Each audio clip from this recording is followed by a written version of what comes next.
karstākās ziņas no krīzes punktiem. Pēdējo stundu stingzinošākie jaunumi. Šis notikums mainās ik minūti. Mēs rādām, lai tas vairāk nenotiktu.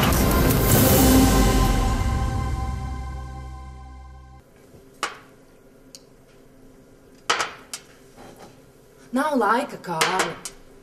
Labvakar! Šovakar pie jums raidījums G-punkts kā ik vakaru. Es, Inese Super. Un es, Kārlis Leitnants.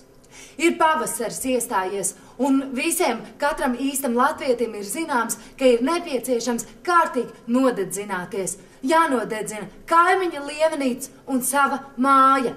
Jā, un šovakar mēs esam saņēmuši priecīgu ziņu, ka kopsumā valstī ir jau nodedzinātas 360 mājas, 60 pļavas un arī saimniecības ēkas, kā arī bojā ir gājuši dzīvnieki – vistas, truši, kazas un pat zirgs.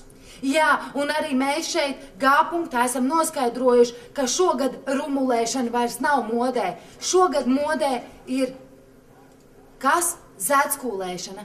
Zēckūlēšana tagad ir katra ģimenes tradīcija. Lūdzu, video.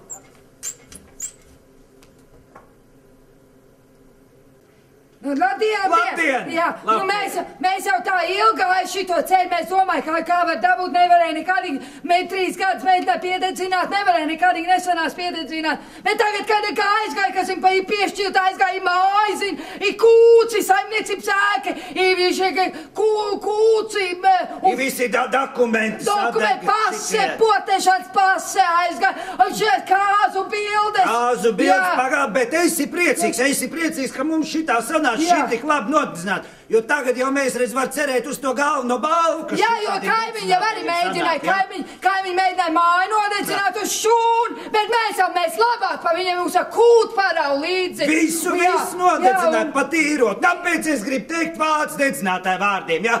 Dedzin, ka mēs, dedzin a mums, dedzin labāk pa mums. Tā ir, tas ir labs. Jā, šito visu var nodezināt. Mums uz baznīcu mēs laidīs uz baznīcu.